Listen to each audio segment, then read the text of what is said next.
Football fanatics, get ready. The United Stand pre-season tour is here, powered by One Football, the ultimate app for live scores, transfers and match stats. Download now. No one gets you closer. Now, let's just quickly move towards the centre-back position. So, a few stories around this. Generally, quite pleased about this. Apparently, Ten Hag really is not impressed with Johnny Evans as being the fourth choice centre-back. Likes him. I think we like him, but looking at it, it's the sort of thing Solskjaer would do, isn't it? It's the sort of thing that, Sentimentality FC, Mates Rates FC. He's 35 years of age. He's just been relegated with Leicester. This is not the solution for Manchester United if they're trying to be serious. It would be sentimental. Keep him as the fifth choice. If you want to give him a coaching job, I don't know that I'd even do that, but the options are there to do that. But we're looking at a centre-back. We spoke quite in depth about Pavard last night. Interestingly, Todibo still remains Ten Hag's first choice at the moment. That's what I've heard. He was very much his second choice behind, probably third choice behind Disasi and Kim Min-jae, which Man United, obviously Kim Min-jae, they messed that up. Disasi, I think we got priced out by Chelsea, to be honest. So Todibo remains Ten Hag's first choice. Now, Pavard is interesting. What I was told this morning is that with Pavard, that could be noise from Pavard. Because what I was basically told this morning is, look at where it's coming from. You've got Plettigol, Germany, a few German outlets. And remember we spoke about the principles of a transfer back in May. You've got Man United genuine interest. You've also got player trying to find a move, mentions Man United. You've got club trying to find a buyer, mentions Manchester United. You've got player wants a new contract at the club they're at, mentions Man United. What I was told this morning is this feels like it could be option 2, where the player wants a move and is mentioning Man United because he'd quite like to go there, but does Ten Hag want him?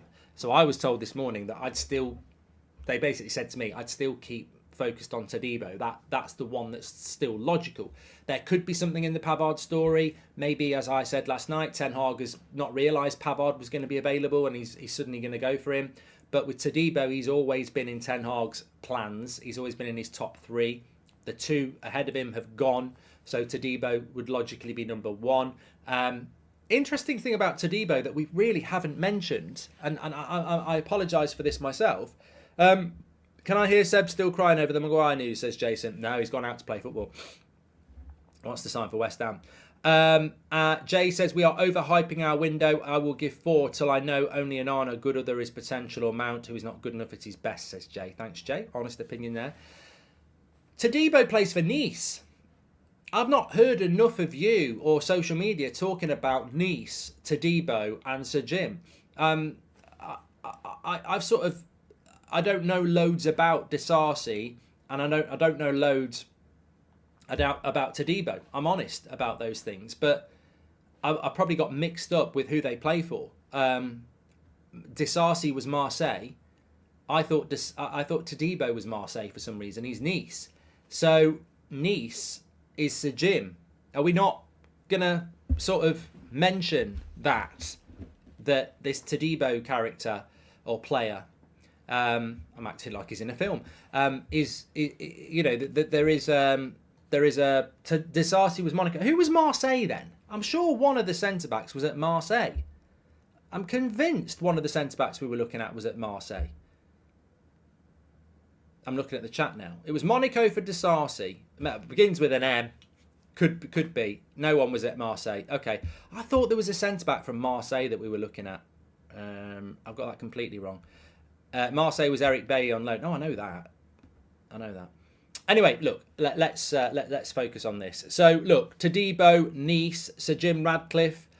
I mean, I'm bored of the sale. I'm sure you're bored of the sale, but it'd be interesting, be very interesting if that is the player that we go for in the context of the sale of the club, wouldn't it? Because, if we do get bought by Qatar and Sir Jim gives us one of their best players from Nice, I suppose that would be rather interesting. But yeah, he is apparent. Well, he's not apparently. He is Ten Hag's number 1 choice. It's just whether Pavard is going to come along the side rails and push him out the way. And I suppose a lot of it will come down to price, and I don't think that's been mentioned enough as well, because he's only got a year left on his contract.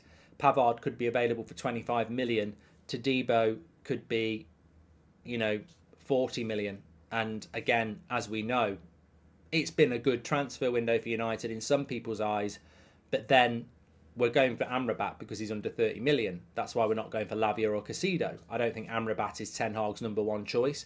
And I think what Jay says is actually true. I think I think Ten Hag is doing a good job in a difficult window, but it is worth mentioning he's not getting the players he necessarily wanted.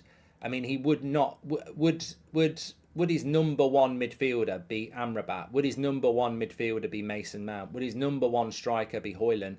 Yes, but he wanted an experienced striker as well. His number one centre-back was Kim Min-jae. So there is an element to this transfer window that is still very Glazer. And I think Ten Hag is... You know what I think Ten Hag has done this summer? And maybe you've got a relative who's done this before. It's Christmas time. There's no need to be afraid.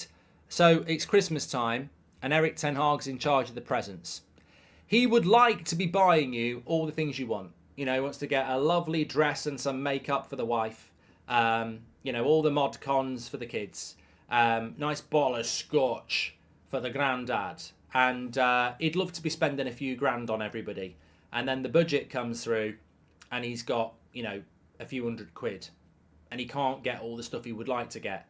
So Ten Hag's gone to Iceland, or the equivalent in he's gone cheap. He's gone cheap, but he comes back with some really good presents, even though he hasn't got the money he wants. And I think that's what Ten Hag's doing at the moment. Shout out to Jam, who's gone living the uni life, says Phil and James Reed. Jam Reed has gone living the uni life. Enjoy it, Jam. And hi Mark, this window reminds me of last season, scraping through with players that are better than what we've got, but nowhere near as good as the rivals, says CJ. Well, Ten Hag is a genius worker. You just don't know how it's going to work out. Seb's getting a few chats. He's not in the house, so I can talk about Maguire. Josh Comes, welcome to the United Stand Members Club. Thank you very much. So, look, the latest on Harry Maguire, and whilst we're live, or some point today or tomorrow, there is an inevitability that Harry Maguire is expected to sign with West Ham. So let's see whether that will happen today. The hold-up at the moment is that United have agreed a deal with West Ham, a fee, and we believe that will be around 30 million quid. But now... Harry Maguire is looking for a big payout from Manchester United. So he's currently on about £200,000 a week at United. Ridiculous wages, actually. And West Ham do not want to go above £100,000 a week. And so, therefore, Maguire will get 100k a week. What Man United are going to do is basically give him about 10 million quid, so that over the next 3 years, that 10 million will basically make it like he's on 200k a week for the next 3 years, which is what he would have been on at United. So